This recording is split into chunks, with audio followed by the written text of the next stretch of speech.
Hi everyone, let's continue with the class of finance theory and practice. So, topic 2 is about credit. And the definition of credit is generally defined as a contract agreement in which a borrower receives a sum of money or something of value and repays the lender at a later date, generally with interests. And from the definition of credit, there must be two parties as long as the agreement or contract exists. The givers and the receivers. And there are two important bases of credit. One is a compensation, and another is borrow and lend. And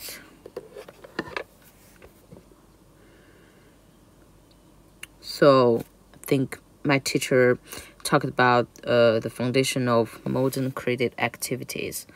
It's about some surplus deficit and the relationship between credit and debt.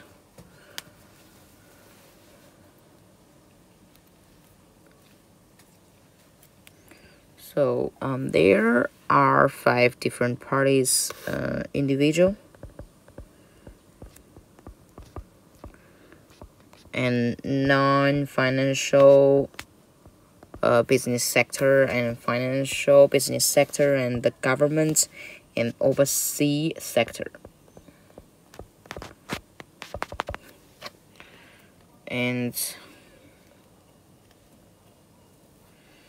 so if there is a surplus, and like the surplus unit gives money to the financial intermediary, and then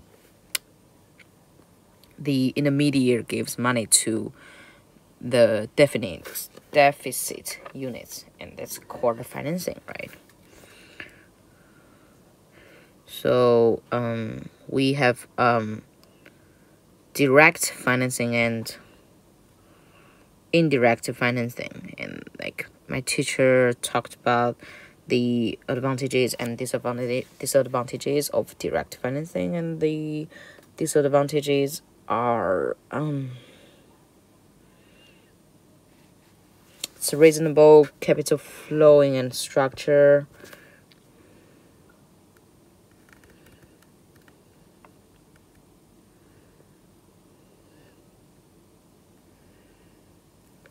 So it has the emphasis on the usage of capital. Well, I think indirect financing does not emphasize on the usage of capital.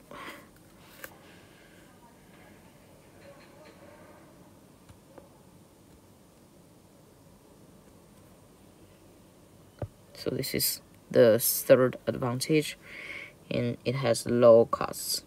And it has disadvantages, which is it depends on the scale and effectiveness of financial market, and it has high risks. And well, about the indirect financing, the advantages are that it is flexible and convenient. It is diversified investment, and it can have large economic scale. It has some disadvantages, which are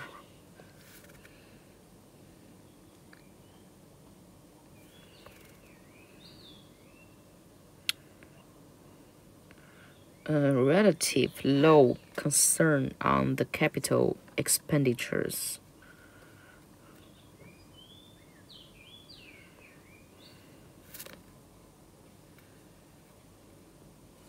Yeah, relative low, not very low, but it does not quite emphasize on the usage of capital. In financial intermediary, reduce the expected return on suppliers of funds and rise the cost on the demands of funds. Means that you have to give money to the financial intermediary.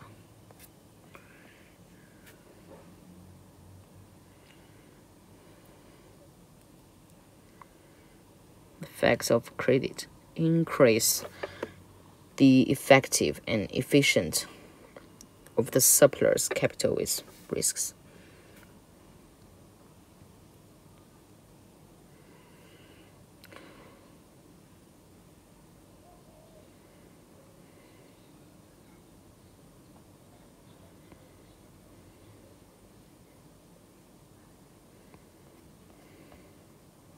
Types of credit. We have commercial credit, bank credit, state credit, consumptive credit.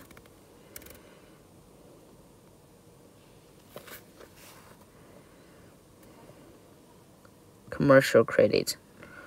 Commercial credit is a pre-approved amount of money issued by a company to another company that can be accessed by the borrowing company at any time to help meet various financial obligations. The limitations on commercial credit.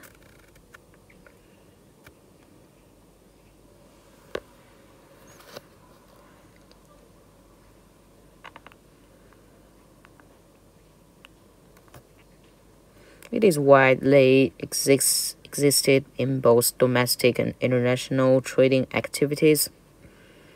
The benign development of commercial credit will improve the environment of business.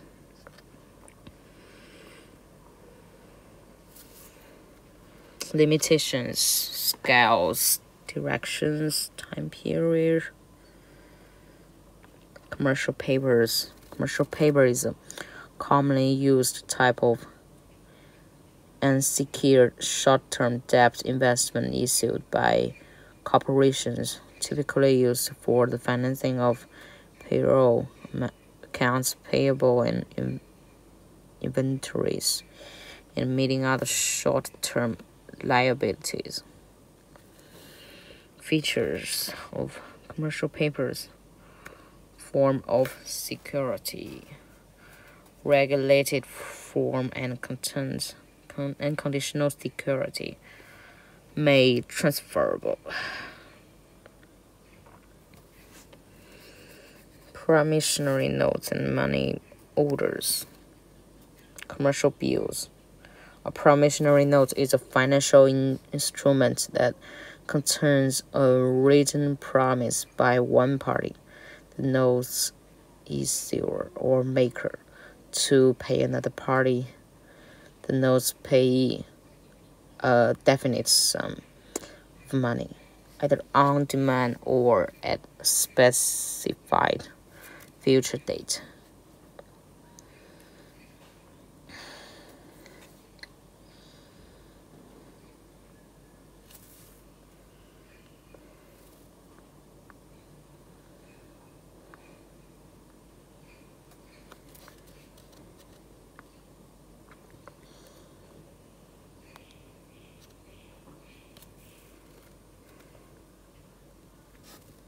So about the features of commercial papers. Paper issuing. Once the paper is issued, the payment will be replaced by the liability. Endorsement. When the transfer to others conducted, the former owner must endorse on the back of such paper in order to secure the payment. Discount. Transfer the paper to commercial banks with lower cash before the maturity. Mortgage. Take the commercial paper as a collateral for loans granted. Bank credit.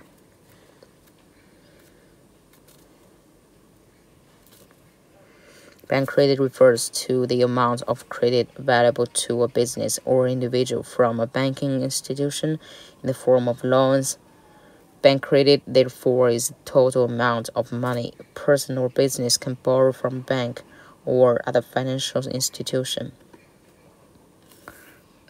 in form of currency, indirect credit. So the features of bank credit. The amount of credit depends on the amount of surplus units. Bank only play the role of intermediary. Bank credit usually in form of currency with widely acceptance, flexible, various period, amount and payment methods. The relationship between bank credits and commercial credits. Bank credits development based on the widely acceptance of commercial credits.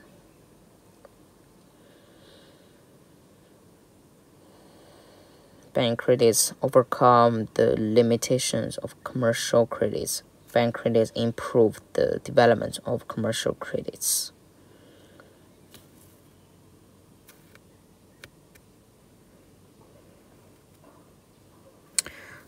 State credits. State credits refers to the credit offered by the state governments or different stages of the government departments.